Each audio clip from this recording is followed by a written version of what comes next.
فاتحہ۔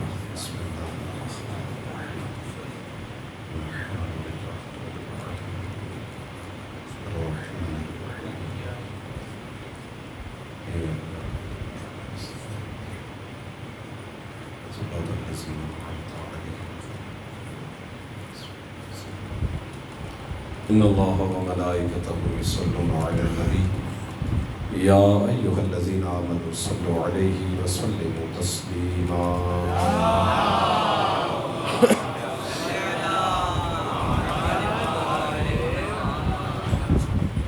افوض امری الی اللہ ان اللہ بصیر بالعباد۔ اعوذ باللہ السمیع العلیم من الشیطان اللعین الرجیم۔ بسم اللہ الرحمن الرحیم۔ الحمد للہ الذی علا فی توحدہ ودنا فی تفردہ وجل فی سلطانہ وعظم فی ارکانہ۔ احاط بکل شیء علما وہو فی مکانہ۔ حمیدا لم یزل محمودا لا یزال ومجیدا لا یزول۔ مبدئا ومعیدا وکل امر الیہ یعود۔ قدوس سبوح رب الملائکۃ والروح۔ والصلاة والسلام علی سید الانبیاء والمرسلین خاتم النبیین بالقاسم محمد۔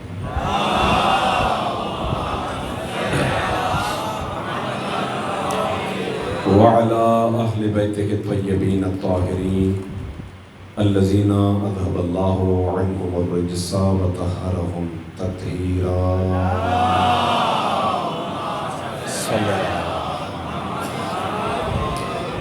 لا سيما بقية الله في الأرضين روحي وأرواح العالمين للتراب مقدمه الفدا واللاعن الدائم على أعدائهم أجمعين۔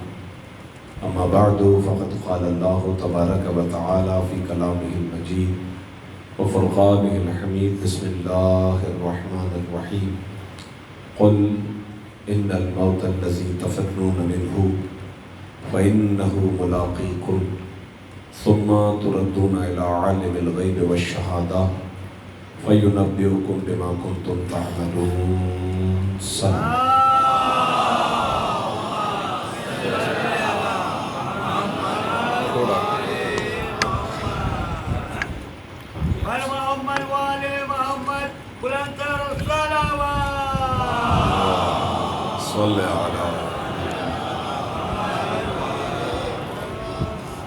حضرات گرامی قدر، آج کی مجلس اعزاء ایصال ثواب کی مناسبت سے ہے۔ مرحوم مغفور علی جان ابن شعبان علی کے درجات کی بلندی کے لیے منعقد ہے۔ جس آیہ شریفہ کی تلاوت کا شرف حاصل ہوا، آیہ شریفہ مشہور و معروف ہے اور میرے سامنے جتنے مومنین تشریف فرما ہیں نماز جمعہ کی عبادت کو انجام دے کر تش بیٹھے ہیں۔ سورہ مبارک جمعہ کی آیت ہے اور اس آیہ شریفہ میں درود بھیجے محمد و آلہ۔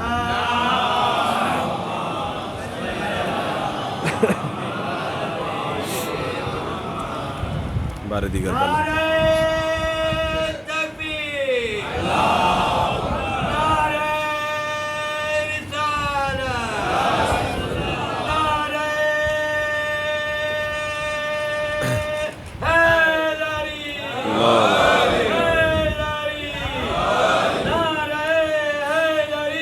یا علی یا علی یا علی مدد۔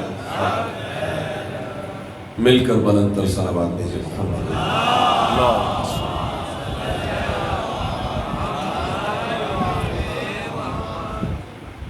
تو عرض کر رہا تھا کہ اس آیہ شریفہ میں کہ جو سورہ مبارک جمعہ کی آیت ہے ذکر موت ہے۔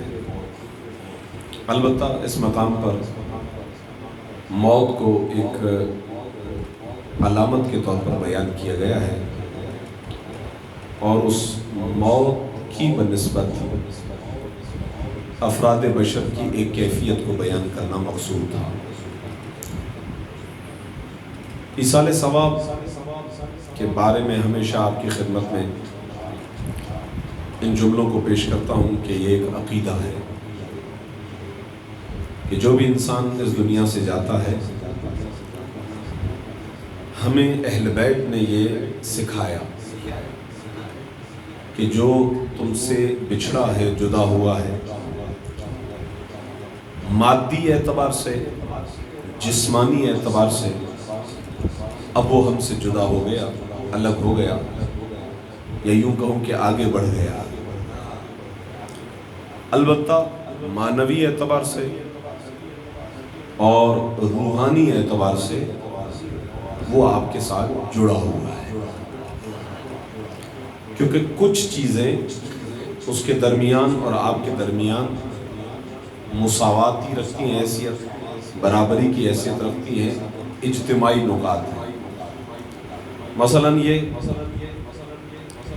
کہ وہ آپ کے دین اور آپ کے مکتب پہ تھا، یعنی کلمہ لا الہ الا اللہ پڑھنے والا، بس اس کو یہاں روک دیجیے، صحیح کافی۔ اسی طریقے سے ایک اور رشتہ اور نقطہ اجتماع یہ ہے کہ عقیدہ رسالت پر ہے، وہ جو اس کا نبی ہے وہی آپ کا نبی ہے۔ یہ دوسری چیز ہے جو ہمیں جوڑتی ہے۔ اس سے بھی آگے کی منزل، تیسری منزل اور اہم منزل ہے کہ اس کے اور آپ کے درمیان رشتہ ایمانی ہے، یعنی آپ کا بھی مولا علی ہے، اس کا مولا بھی علی ہے، اور یہ ایک مضبوط رسی ہے جو ہمیں جوڑتی ہے، اور زمانے کا تغیر، تبدل، انقلاب، تبدیلی یہ اس رشتے کو کمزور نہیں کرتی، بہت اہم رسی ہے۔ اسی کی بنا پر ایصال ممکن ہے۔ تھوڑا سا اس منزل پر آپ توجہ رکھیے گا۔ ایصال کا مطلب لفظی تو یہی ہے کہ آپ یہاں سے کچھ بھیجنا چاہتے ہیں، یہ ہے ایصال کا مطلب، یعنی کچھ بھیجنا۔ اب ہم جو بھیجتے ہیں ظاہر ہے کہ اس کی کیفیت کچھ اور ہے، اور جو اس زمانے میں اس مرحوم کو چاہیے اس کی کیفیت کچھ اور ہے۔ مثلا آپ کی خدمت میں عرض کروں کہ ہم نیک کاموں کو انجام دینے کے بعد یہ نیت کرتے ہیں کہ اس کا ثواب ملے۔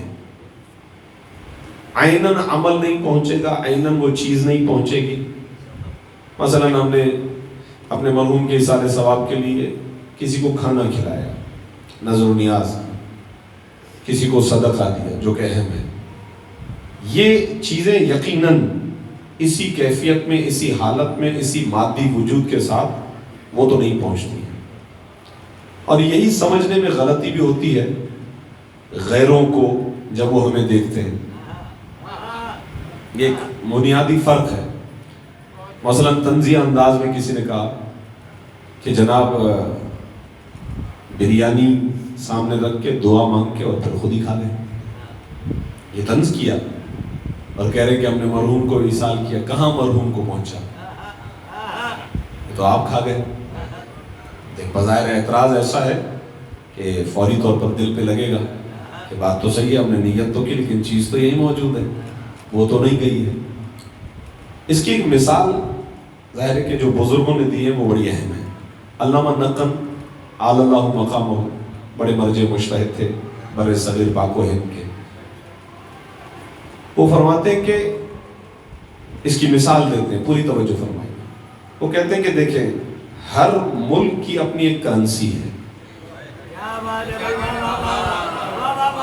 غور فرمائیے۔ آپ کا کوئی اپنا کسی اور ملک میں رہتا ہے، اسے وہاں پیسوں کی ضرورت پڑی، یا وہ کماتا ہے تو اس نے آپ کو پیسے بھیجنے۔ جب آپ یہاں سے پیسے بھیجنا چاہتے ہیں تو آپ کی کرنسی ہے روپیہ، مثلا پیسہ آپ کی کرنسی ہے روپیہ، لیکن جس ملک میں بھیجنا چاہتے ہیں وہاں کی کرنسی فرض کریں ڈالر زیادہ سمجھ میں آتا ہے نا ہمیں، تو وہاں کی کرنسی فرض کریں ڈالر ہے۔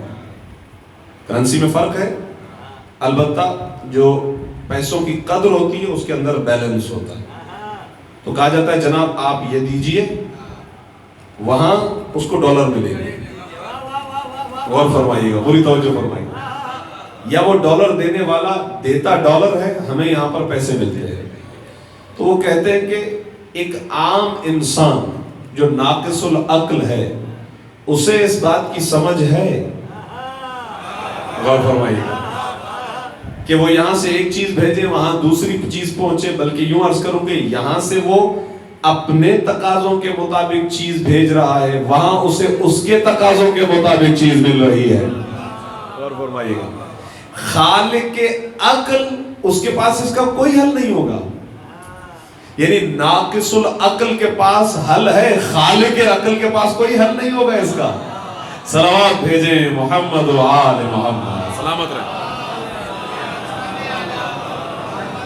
یہاں ہماری نیت اہم ہے، نیت اہم ہے ہماری، کہ ہم جب یہ کسی عبادت کو انجام دیتے ہیں، کوئی صدقہ دیتے ہیں، بظاہر ہم نے مستحق کو دے دیا، ہم نے کھانا کھلایا، بظاہر ہم نے مومنین کو کھلایا، ہم خود بھی اس کے اندر شریک ہو گئے، لیکن اصل یہ ہے کہ ہم نے عمل کے ثواب کو ایصال کیا ہے. تو جس چیز کی ضرورت اس کو ہے، اس مرحوم کو ہے، وہی چیز اس تک پہنچے گی، اور پہنچانے والے میں اور آپ نہیں ہیں، وہ ہے جو جزا دینے والا ہے.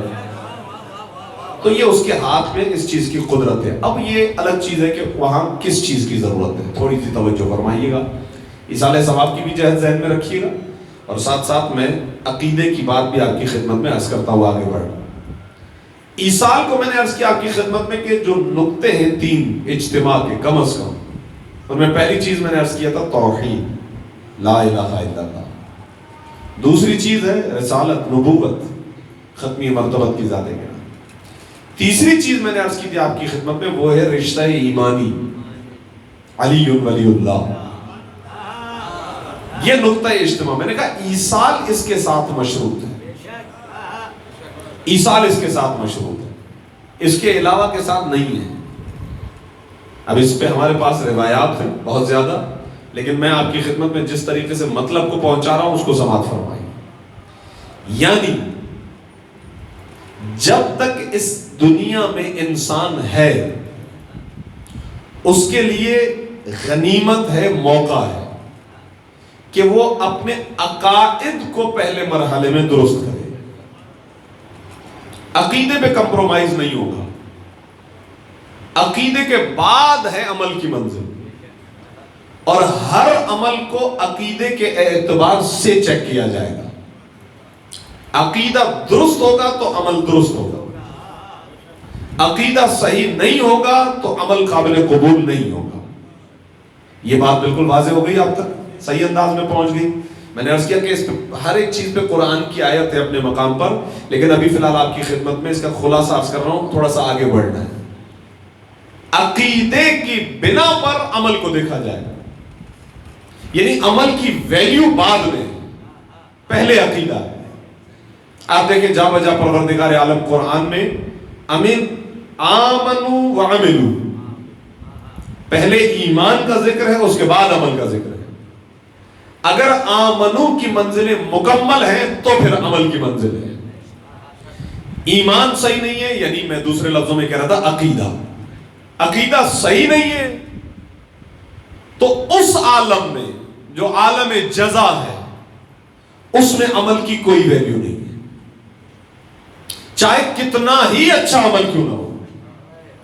ہاں یہ آپ کہہ سکتے ہیں کہ خدا محسن حقیقی ہے، منعم حقیقی ہے، اور نیک اعمال انجام دینے والوں کے عمل کو ضائع نہیں ہونے دیتا. اکثر ہمارے نوجوان سوالات کرتے ہیں کہ فرض کریں کوئی یہودی ہے، فرض کریں کوئی عیسائی ہے، فرض کریں کوئی بدھ مت ہے، کسی بھی مذہب سے تعلق رکھنے والا ہے، بڑے اچھے کام کرتا ہے، یتیموں کو پالتا ہے، چیریٹیز ہوتی ہیں، بیوائیں پلتی ہیں، اسکول، کالجز، یونیورسٹی، آگاہی اور بہت سارے کام ہیں، نیک کام ہیں، اچھے اچھے کام کر رہے ہیں. یہ ذہن میں رکھیے گا یہ اچھے کام ہیں، خدا اپنے بندے کے عمل کو ضائع نہیں کرے گا. قرآن میں جا بجا ہے ان لا نضیع اجر المحسنین، نیکی انجام دینے والے، نیک کام کرنے والوں کے عمل کو ہم ضائع نہیں ہوگا. ہاں لیکن یہ ذہن میں رکھیے گا خدا جزا دے گا یہی، وہاں نہیں. پتہ نہیں یہ بات آپ تک پہنچی یا تھوڑی سی مشکل ہو گئی؟ توجہ فرمائیے گا. جزا دے گا ضرور خدا. ہو سکتا ہے کہ وہ شخص کے جس کا تعلق نہیں ہے، عالم آخرت پر یقین نہیں ہے، مسلمان نہیں ہے، مومن نہیں ہے، اعمال بہت اچھے ہیں، میں نے عرض کیا وہاں تو کچھ نہیں ملے گا، یہاں ملے گا. اب ہو سکتا ہے پروردگار عالم اس کی صاف نیت کی بنا پر اس کے عمل کی جزا کے طور پر ہی اسے ہدایت عطا کر دے. یہ ممکن ہے. درود بھیجے یا علی یا. اسی طریقے سے بابا سے بلند صلوات بھیجے محمد و علی محمد. یہ ممکن ہے. اچھا ہمارے پاس اس کی مثالیں بہت زیادہ ہیں، بہت زیادہ مثالیں اس کی ہماری آنکھوں کے سامنے. ایک شخص سے فرض کریں خدا پر ایمان نہیں لیکن نیک ہے، معاشرے کا اچھا انسان ہے، اور سب سے پہلے مرحلے میں ہے بھی انسانیت. انسانیت یعنی دیکھا جائے انسان کیسا ہے. ہمارے ہاں اس بات پر بہت زیادہ زور ہے کہ سب سے پہلے انسانیت چیک کی جائے گی، معاشرے میں وہ کیسا شخص ہے. تو ممکن ہے خدا کو نہ مانتا ہو سکتا ہے کوئی رسول کو نہ مانتا ہو، لیکن ہو سکتا ہے وہ اچھا انسان ہو، اس تک پیغام نہ پہنچ چکا ہو، پہنچا نہ ہو پیغام، لیکن وہ بڑا معاشرے کا اچھا فرد ہے. اب اس کی جتنی بھی نیکیاں ہیں خدا کی بارگاہ میں محفوظ ہیں، لیکن ان کا اجر دنیا سے تعلق رکھے گا، خدا دنیا میں دے گا. شاید اچھے کام کے مقابلے میں خدا اسے زیادہ نوازے، یہ ممکن ہے. اور یہ بھی ممکن ہے کہ پروردگار عالم اس کی نیت کو دیکھتے ہوئے اس کے لیے سامان ہدایت فراہم کر دے، یعنی اسے دنیا میں رہتے ہوئے اچھے کام کے سبب آخرت کی ہدایت ہو جائے. وہ متوجہ ہو جائے کہ اعمال کا ذخیرہ دنیا میں تو کام آئے گا، آخرت میں بھی کام آ سکتا ہے. اس دنیا کے بعد ایک اور دنیا، ایک اور عالم ہے، عالم آخرت، عالم بقا، عالم جاویدانی، ہمیشہ رہنے والا زمانہ. اب توجہ فرمائیے گا جو عرض کرنے جا رہا ہوں. لیکن اس کے لیے عقائد مکمل ضروری ہے. بس اگر ایمان کے مرحلے میں متزلزل ہے، عقیدے کے مرحلے میں ناقص ہے، تو یہ ذہن میں رکھیے گا کہ عمل معلق ہے، لٹ کے رہیں گے. دنیا میں صلہ ملے تو ٹھیک، اور خدا دے گا کسی نہ کسی طریقے سے. آخرت میں نہیں ہے جزا، اس لیے کہ آخرت میں ایک ہی عدالت ہے. الحمدللہ رب العالمین الرحمن الرحیم مالک یوم الدین. دین بے معنی جزا، دین بے معنی بدلہ. وہ جزا کے دن کا مالک ہے، وہ بدلے کے دن کا مالک ہے. بڑے بڑے ظالم، جابر، متکبر بادشاہوں کے سامنے پروردگار عالم یہ کہے گا بتاؤ آج حکمرانی کس کی ہے، آج بادشاہت کس کی ہے، ملک کس کے ہاتھ میں، قدرت کس کے پاس ہے. سب وہاں پر سرنڈر ہوں گے، سرنگو ہوں گے، جھکی ہوئی گردنوں سے کہیں گے خدا کی قسم صرف اور صرف تمہارے لیے، تیرے لیے اے پروردگار. یہ قہاریت، یہ ملک، یہ قدرت، یہ طاقت، یہ اقتدار، یہ سلطانیت تیرے پاس ہے، تیرا حق ہے اور تیرے ہی پاس ہے. اب جب اسی کا ہی اقتدار ہے تو عمل اس کی بارگاہ میں اسی وقت قبول ہوگا نا جب اس پر ایمان کے ذریعے سے دنیا سے گئے. لیکن اگر اس کی ذات کا انکار کر کے، یعنی توحید کی بات کر رہا ہوں، توحید کی بات کر رہا ہوں، اگر اس کی ذات کا انکار کر کے اس کی بارگاہ میں لے کر گیا ہے کوئی فائدہ نہیں ہے، قبول ہی نہیں ہوگا. دوسرے مرحلے میں ہے ہم نے اپنے رسولوں کو بھیجا. بار بار قرآن کے اندر یہ تصور بیان کیا گیا ہے کہ فرشتے جہنم میں داخل ہونے والوں سے کہیں گے کیا تمہارے پاس کوئی رسول نہیں آیا تھا، کیا کوئی نبی نہیں آیا، کیا کوئی ڈرانے والا نہیں آیا، کیا تمہیں کوئی خبر دینے والا نہیں آیا. آیا تھا. اقرار کریں گے آیا تھا. آیا تھا کا مطلب یہ ہے کہ وہ تو آیا، یہ ایمان نہیں لائے. جب ایمان نہیں لائے تو عقیدہ مکمل نہیں ہے. عقیدہ مکمل نہیں ہے تو اس کا مطلب یہ ہے کہ جزا جو بھی ہے وہ دنیا میں حساب کتاب ہو جائے گا، وہاں نہیں ہوگا. اب کمال یہ ہے کہ قرآن میں ایک بڑا کمال تصور ہے، خوبصورت تصور ہے کہ جنتی اور جہنمی ایک دوسرے سے گفتگو کریں گے، یعنی جو فرشتے پوچھیں گے وہی جنتی بھی پوچھیں گے، تم تک کوئی آیا نہیں پیغام؟ کہا آیا تھا۔ کہا پھر تم ایمان نہیں لائے؟ ہر ایک کی اپنی اپنی دلیل ہوگی، کوئی نہ کوئی دلیل ہوگی، بہرحال مجھ سے غلطی ہو گئی، میں نے اپنے نفس پہ ظلم کیا، یہ وہ مختلف جوابات قرآن میں ہیں۔ اچھا یہ پھر ان سے پوچھیں گے تمہیں یہ درجات کیسے ملے؟ جہنم والے جنتیوں سے پوچھیں گے، یہ گفتگو آپ کی خدمت میں عرض کر رہا ہوں، قرآن میں موجود ہے، میں ذرا تیزی سے آگے بڑھنا چاہ رہا ہوں۔ یہ پوچھیں گے ان سے جنتیوں سے یہ تمہیں یہ درجات کیسے ملے؟ کہا ہمیں خدا کی طرف سے جو بھی ہم تک پہنچا ہم اس پر ایمان لے آئے، جو کچھ بھی خدا کی طرف سے ہم پر آیا ہم اس پر ایمان لائیں۔ اب ان روایات ان آیات کے ذیل میں ہمارے ائمہ معصومین کے بڑے کمال اقوال موجود ہیں۔ فرماتے ہیں کہ یہ جنتی کہیں گے کہ ہمیں یہ درجات ولایت علی ابن ابی طالب کے صدقے میں ملے۔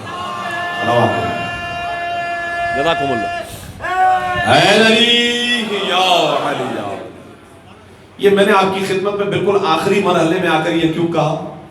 یہ ہمارے کلیات میں سے، ہمارے عقائد میں سے، کوئی انکار نہیں مانتا نہ مانے، لوگوں نے خطبہ غدیر نہیں مانا، تو اگر کوئی نہیں مانتا ہے تو کوئی مسئلہ نہیں ہے، لیکن حقیقت یہی ہے جو آپ کی خدمت میں عرض کر رہا ہوں۔ رسول اللہ کی احادیث ولایت کے عقیدے سے منسلک بڑی واضح ہے، بڑی واضح، اور متفق علیہ ہے۔ ارشاد فرمایا اے علی اگر کسی کو نوح سے طویل عمر ملے، ہر نبی سے مصافحہ کرنا نصیب ہو، ہر نبی کے ساتھ ہم رکاب ہو کر اسے جہاد کرنے کی سعادت ملے، پہاڑ احد جو جبل احد ہے اس کے برابر سونا خدا کی راہ میں صدقے کے طور پر دے دے، ہر سال حج کرنے کے لیے آئے، ساری ساری رات عبادتیں کرتا رہے، رکوع میں اور قیام میں کھڑا رہے، سارے سارے دن روزے سے رہے، مینا میں عبادتیں کرے، عرفات میں عبادتیں کرے، صفا و مروہ کے درمیان سعی کرتے ہوئے دردناک انداز میں قتل ہو جائے، لیکن اے علی اگر اس کے دل میں تیری محبت نہیں ہے، صلوات بھیجیں محمد و آل محمد، سلامت رہے۔ یہ میں نے آپ کی خدمت میں ایک روایت بطور نمونہ پیش کر دی۔ اگر تیری محبت نہیں ہے تو جنت کی خوشبو تک سونگھ نہیں سکتا۔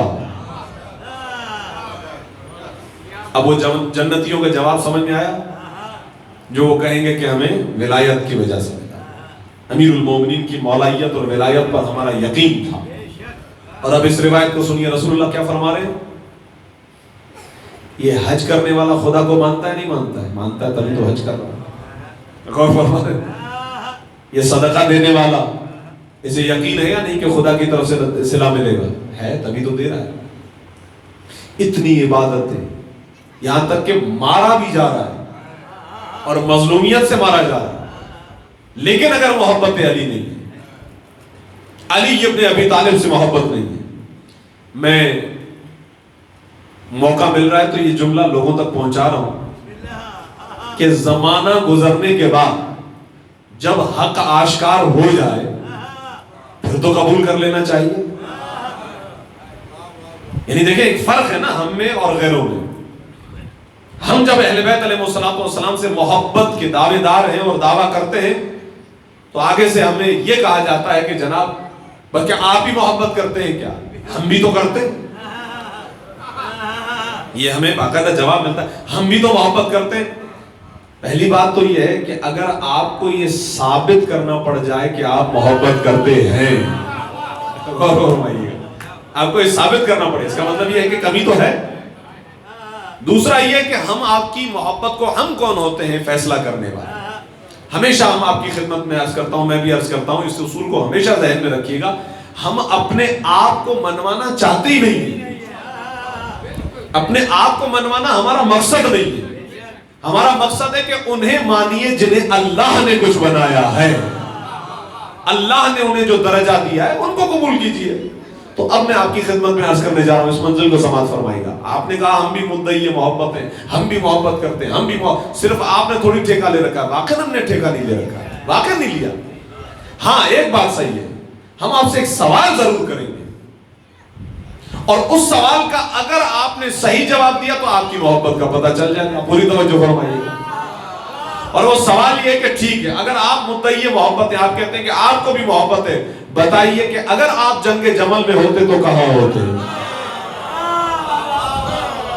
اگر آپ جنگ صفین میں صلوات بھیجیں محمد و آل محمد، خدا سلامت. دیکھیں محبت جو ہے وہ تقاضا عملی ہے، یعنی اس کا تقاضا یہ ہے کہ عمل کے میدان میں داخل ہو جائیں. اگر محبت ہے تو اس محبت میں کچھ نہ کچھ عملی طور پر دکھنا چاہیے. تو یہ بتا دیجئے آپ، اگر وہ آپ کو جواب دیتے وقت تھوڑا سا اگر سوچنے بھی لگے نا،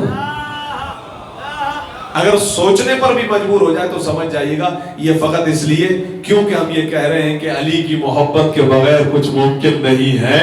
تو اب یہ جملہ آگے سے آتا ہے کہ ہم بھی تو محبت کرتے ہیں، وَإِلَّا یہ کوئی محبت نہیں ہے. ہم بھی حسن و حسین سے محبت کرتے ہیں. اللہ اکبر. چلیں پھر ٹھیک ہے، ذرا کھل کے ہماری طرح یزید پہ لعنت کریں. یہ ہے میں یا علی، کھل کر ہماری طرح. آپ اگر حسین ابن علی سے محبت کرتے تو جس سے بھی محبت ہوتی ہے اس کے دشمن سے نفرت فطری ہے. عقل یہ کہتی ہے، فطرت یہ کہتی ہے، غیرت یہ کہتی ہے کہ جو دشمن ہے اس سے نفرت ہونی چاہیے. اور پھر وہاں آ کے تھوڑا سا آپ ٹھنڈے پڑ جائیں اور پھر یہ کہیں کہ دیکھیں اصل میں تو معاف کرنے والا تو خدا ہے، فیصلہ کرنے والا تو خدا ہے. یہ خدا قرآن میں پھر کیوں کہہ رہا ہے کہ اللہ بھی لعنت کرتا ہے، اس کا رسول بھی لعنت کرتا ہے، اور اہل ایمان بھی لعنت کرتے ہیں. اہل ایمان یعنی جو مومن ہوتا ہے وہ صلوات بھیجے محمد و آل محمد. ماشاءاللہ سلامت رہیں، تھوڑا سا سلامت.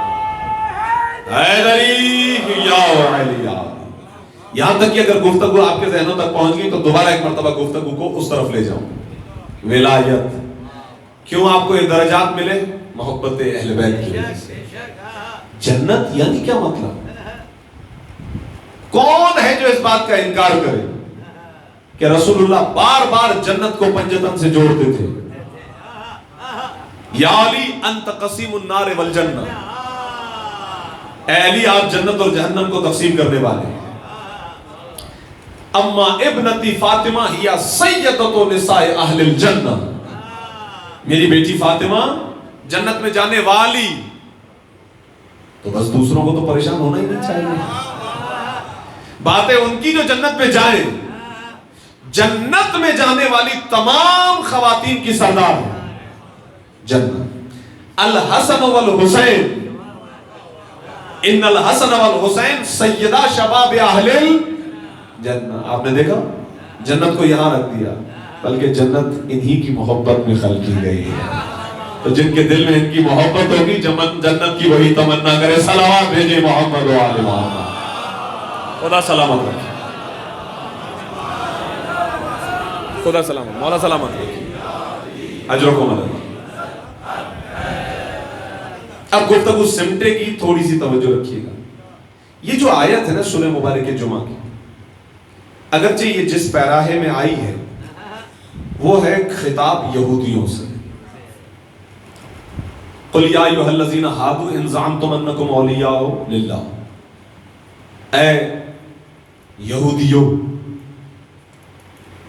اگر تم سمجھتے ہو کہ تم اللہ کے دوست ہو، فتمنوا الموت، تو تم تمنا کرو ذرا موت کی. اس کا مطلب میں نے ابھی تھوڑی دیر پر مجلس کے آغاز میں عرض کیا تھا کہ ذکر موت ہے ان آیات میں، لیکن موت کے ذریعے سے یعنی موت کو ایک علامت کے طور پر خدا نے بیان فرمایا. علامت کیا ہے؟ اب عرض کر رہا ہوں.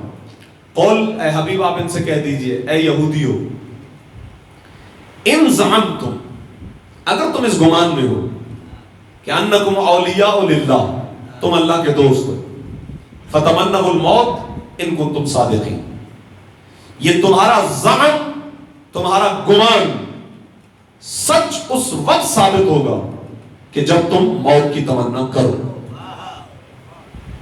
موت کی تمنا اگر تمہارے دل میں ہے تو تمہارا زعم صدق ہے، جو تم سمجھ رہے ہو کہ اللہ کے دوست ہو. اللہ کے دوست بننے کی ایک نشانی یہ ہے کہ موت کا ڈر نہیں ہے. پوری توجہ فرمائیے گا. یعنی عرض کروں کہ ایک جہاز سے دوسرے جہاز میں منتقل ہونے کے لیے پوری توجہ فرمائیے گا. کسی ڈبے کا سہارا نہیں لے. صلوات بھیجے محمد و آل محمد. جزاکم اللہ. یہ جو کہ خطاب براہ راست یہودیوں سے جو آج کل کے مسلمانوں کے دوست ہیں. کیسا مسلمان ہے خدا کی قسم، قرآن پر ایمان رکھنے والا ہے، اور اسی قرآن میں ہے کہ اے رسول یہ یہودی کبھی آپ کے دوست نہیں بن سکتے، اور یہ مسلمان کہتا ہے کہ اللہ کے رسول کے بنے نہ بنے ہمارے تو بن گئے. تو پھر یا تو وہ تمہارے سچے نہیں ہیں یا پھر تمہارا اسلام سچا نہیں ہے. اگر اسلام سچا ہوگا کبھی بھی ان سے دوستی کی تمنا نہیں ہو سکتی، اس لیے کہ وہ رسول اللہ کے دوست نہیں بن سکے تو تمہارے کیا خاک دوست بنیں گے. عجب ہے. تو علامت کے طور پر موت کو ذکر کیا گیا ہے. بظاہر سامنے خطاب یہودیوں سے کہ اگر خدا سے دوستی ہے تو موت کی تمنا کرو. اگلی آیت میں پروردگار نے خود جواب بھی دیا، وَلَا يَتَمَنَّوْنَهُ أَبَدًا بِمَا قَدَّمَتْ أَيْدِيهِمْ. یہ کبھی بھی موت کی تمنا نہیں کریں گے. کیوں؟ اس لیے کہ انہوں نے عمل ایسے انجام دیے، انہوں نے کام ایسے کیے. اور یہ بہت کمال تصور ہے کہ جو بھی انسان موت سے ڈرتا ہے حقیقت میں اپنے عمل کی وجہ سے ڈر رہا ہے. یہ ایک مقام پر ایک چاہنے والے نے بھی امام سے سوال کیا تھا، مولا مجھے موت سے ڈر لگتا ہے. مولا نے کہا موت سے نہیں ڈرتے ہو، اصل وہ جو عمل ہے نا جو کر کے آگے بھیج چکے ہو وہ آگے محفوظ ہے، پتا ہے کہ آنکھ کھلے گی دیکھوں گا. وَلَا يَتَمَنَّوْنَهُ أَبَدًا بِمَا قَدَّمَتْ أَيْدِيهِمْ، جو آگے اپنے ہاتھوں کے ذریعے سے بھیج چکے اس کی وجہ سے یہ کبھی بھی موت کی تمنا نہیں کریں گے. ذہن میں رہا. اگلی آیت جو ہمارا موضوع ہے اسی پر ختم کرو. ثم پھر إِنَّ الْمَوْتَ الَّذِي تَفِرُّونَ مِنْهُ، اور یہ موت کہ جس سے تم بھاگ رہے ہو. صرف یہودی نہیں بھاگے ہیں، اور بھی بہت بھاگے ہیں. اور فرمائیے گا. اور یہ دوستی بھی فقط آج کی نہیں ہے، پرانیاں ہیں. یہ بھی ذہن میں رکھیے گا. آپ پوری تاریخ سیرت رسول کا مطالعہ کیجئے تو آپ کو پتہ چلے گا کہ کس نے کس کس مقام پر مل کے یہودیوں سے رسول اللہ کے قتل کی پلاننگز کی ہیں. یہ تاریخ میں سب کچھ شواہد موجود ہیں. تو اگرچہ بظاہر یہاں پر خطاب یہودیوں سے ہیں، لیکن میں نے عرض کیا کہ موت کو صدق کی علامت کے طور پر بیان کیا گیا. سچے ہو تو موت سے محبت بتائے گی تمہاری کتنے سچے ہو. تم اس موت سے فرار کر رہے ہو.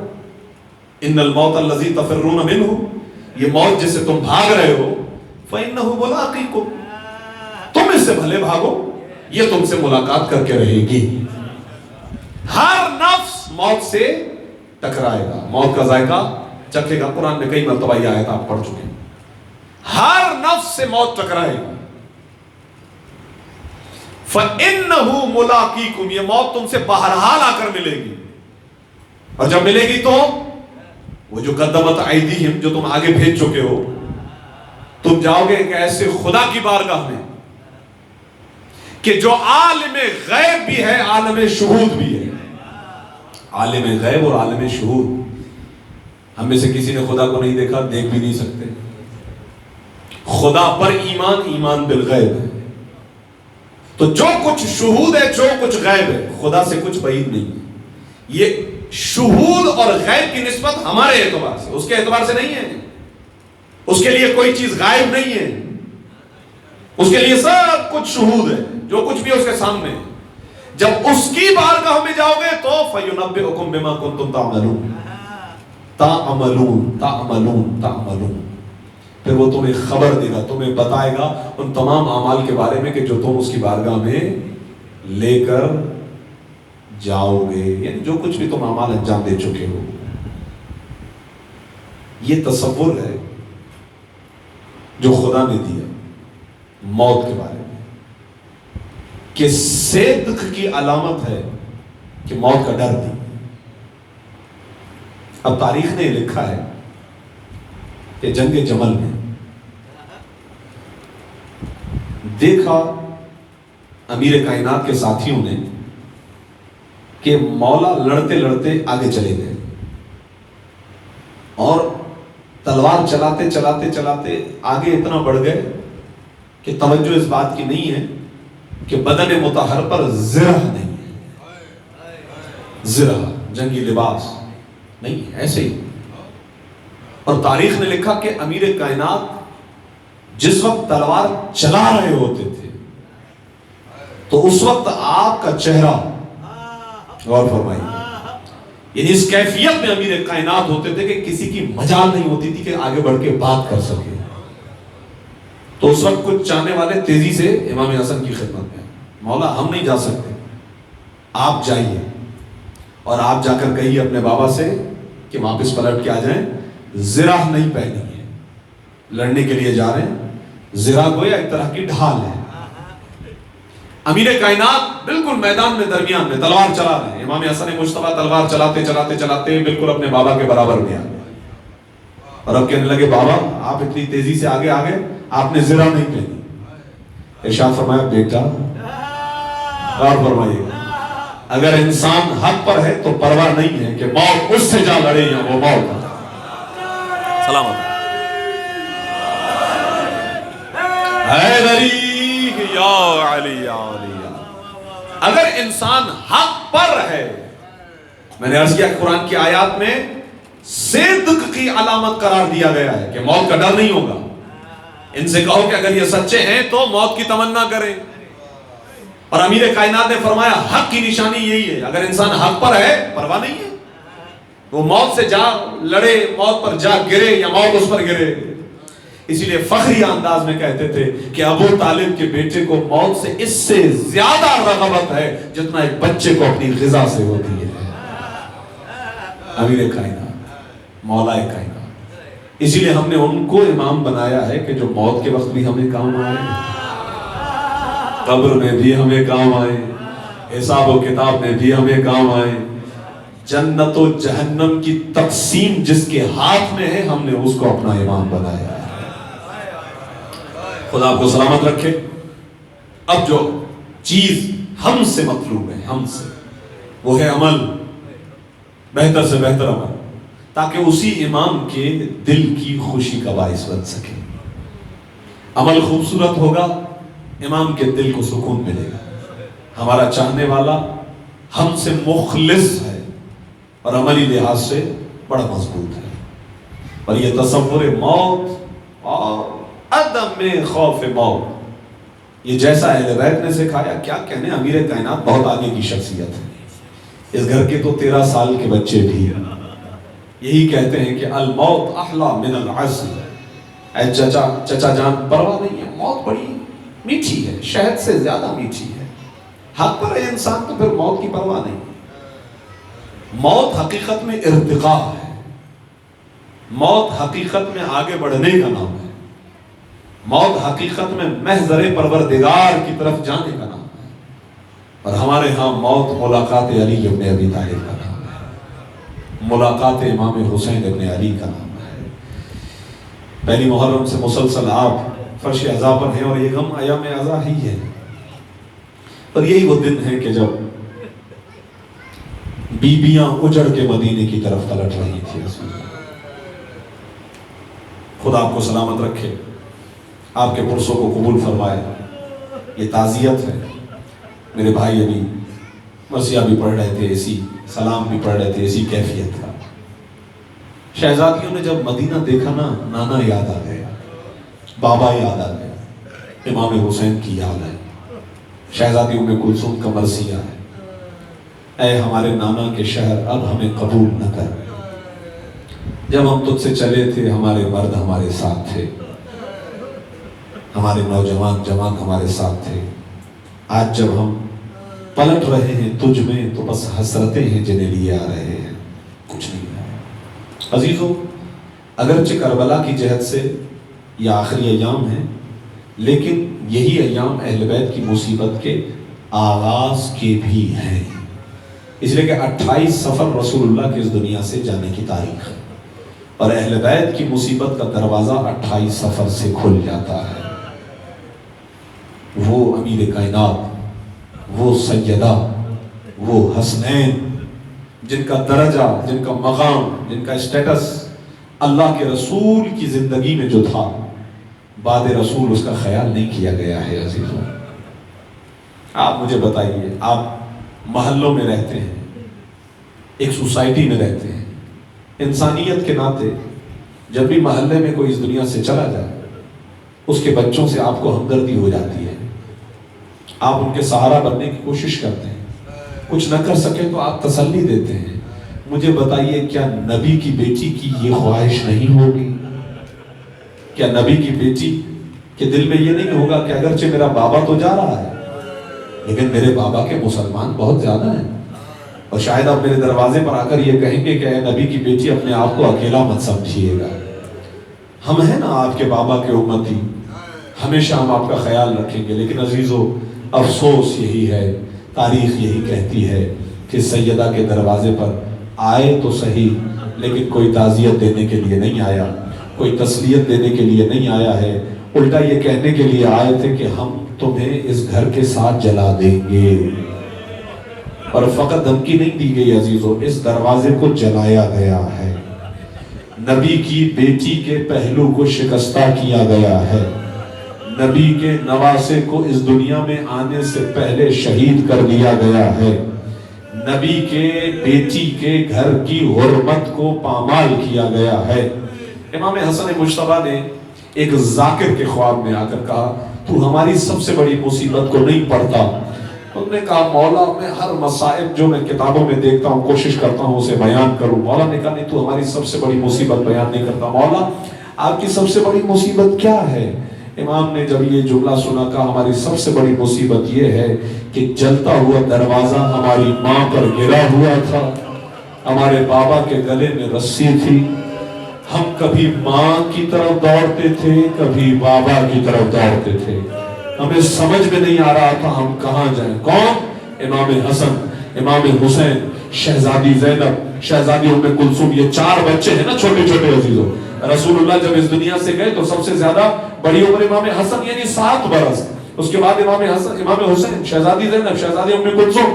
یہ چھوٹے بچے ہیں. 7 سال کا بچہ کتنا ہوتا ہے؟ 6 سال کا بچہ کتنا ہوتا ہے؟ 5-4 سال کے بچے کتنے ہوتے ہیں؟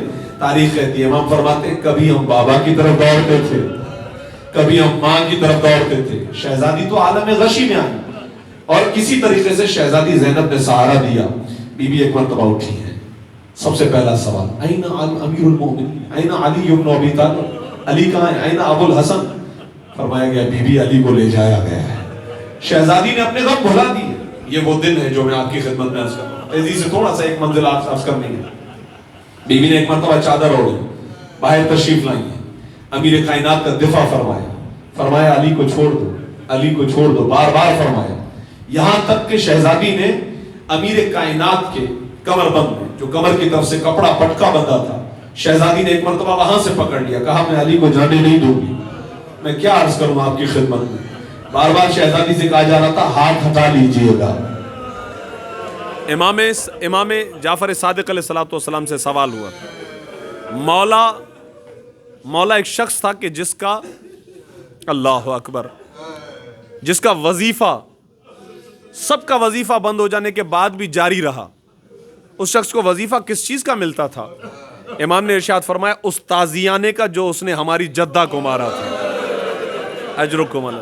اجرکم اللہ, خدا آپ کی آوازوں پر رحمت نازل کرے. 102 منزلیں ہیں. شہزادی نے, ہاتھ شہزادی کا چھٹ گیا, اور اس کے بعد شہزادی اپنی بابا کی قبر پر آئیں, اور ایک جملہ کہا کہ اگر تم نے علی کو نہ چھوڑا تو میں اپنے بال پریشان, بابا کی قبر کی خاک اپنے بالوں میں ڈالوں گی, اور اس کے بعد بد دعا کروں گی. اب یہ جملے شہزادی نے دہرائے, حضرت سلمان پہنچے, کہنے لگے, بی بی مجھے علی نے بھیجا ہے، فرمایا ہے اس امت کے لیے بد دعا نہ کیجئے گا۔ عزیزو یہی وہ ایام ہے، میں نے عرض کیا کہ آغاز ان مصیبتوں کا انہی ایام سے ہوا ہے۔ شہزادی پلٹ کر واپس آئی ہیں، گھر آئیں، یہی وہ حالات تھے جن کے لیے رسول اللہ نے اپنی زندگی کے آخری دنوں میں کہا تھا۔ کیا کہا تھا؟ یا علی علیک بالصبر، اے علی آپ کو صبر کرنا ہے، اے میری بیٹی فاطمہ آپ کو صبر کرنا ہے۔ پلٹ کے واپس آئی ہیں شہزادی۔ حسنین شریفین آخری دنوں میں رسول اللہ کے سینے پر ہوتے تھے۔ رسول اللہ ان سے کہتے تھے میرے سامنے گریہ مت کرو، تمہارا رونا مجھ سے برداشت نہیں ہوتا ہے۔ ہم رسول اللہ کی خدمت میں جو بس آخری منزل ہے، رسول اللہ کی خدمت میں ہاتھوں کو جوڑ کر کہیں گے یا رسول اللہ، جن کا رونا آپ سے برداشت نہیں ہوتا تھا، آپ کے بعد انہیں بہت رلایا گیا۔ ابھی اربعین کا دن گزرا، آپ نے ایک زیارت پڑھی ہوگی اربعین کی، اس کے اندر ایک جملہ ہے، السلام علیک یا اسیر القربا، اے ہمارے وہ امام، آپ پر ہمارا سلام۔ کون؟ اسیر القربا، قتیل العبرات، ہمارا سلام اس امام پر جسے رولا رولا کر مارا گیا ہے، سیدہ امیر کائنات امام حسن مجتبی۔ مجھے ذرا بتائیے گا، ایک نواسہ جو جب تک رسول اللہ زندگی میں تھے ہمیشہ پہلو میں رہتا تھا، بار بار فرماتے تھے یہ میرا بیٹا ہے، اس کی معرفت تم پر واجب ہے، یہ سید ہے، یہ میری شبیہ ہے، یہ جنت کے جوانان کا سردار ہے۔ اگر وہ نواسہ یہ کہہ دے کہ مجھے میرے نانا کے پہلو میں دفن کیا جائے تو کیا حق نہیں رکھتا ہے کہ اسے پہلو میں دفن ہونے دیا جائے؟ لیکن تاریخ نے لکھا جنازہ جیسے ہی رسول اللہ کی قبر کی طرف بڑھا، 70 تیر جنازے پہ پیوست ہے۔ ہمارا سلام ان شہزادیوں پر جنہوں نے دوبارہ جنازے کو پلٹتے ہوئے دیکھا، اپنے ہاتھوں سے تیر نکالے، میں آخری منزل پر آ گیا۔ امام حسن مجتبی کا جنازہ دوبارہ تیار ہوا، جنت البقیع کی طرف بڑھا۔ میرا دل یہ کہتا ہے کہ امام حسن مجتبی نے یہ جملے کہے ہوں گے، اے میرے بھائی حسین، مجھے تیر لگے دنیا سے جانے کے بعد، اے حسین تجھے تیر لگیں گے زندہ حالت میں، میرے جنازے پر تیر ہیں، تیرا جنازہ تیروں پر ہوگا۔ یہ کم از کم 70 تیر ہیں، نہیں معلوم آقا حسین کو کتنے تیر لگے۔ اے میرے بھائی حسین، میرا جنازہ اٹھانے والا تو بھی موجود ہے، میرے بھائی بھی موجود ہیں، لیکن حسین تیرا لاشا کربلا میں رہے گا۔ میرے بعد مجھ پر رونے والیاں میری بہنیں اور میرے خاندان کی خواتین ہوگی، لیکن تجھ پر رونے والیوں کو تماچے مارے جائیں گے، تازیانے مارے جائیں گے۔ میرے بعد میری بیٹیاں، میری بہنیں گھر میں بیٹھ کر گریہ کریں گی، لیکن اے حسین تجھ پر رونے والیوں کو ہاتھوں میں رسیاں باندھی جائیں گی، کربلا سے کوفہ، کوفہ سے الا ولعنۃ اللہ علی القوم الظالمین وسيعلم الذین ظلموا ای منقلب ینقلبون۔ بار الہ اس قلیل توسل کو اپنی بارگاہ میں قبول فرما۔ یہ مجلس اعزا مرحوم و مغفور علی جان نے اپنے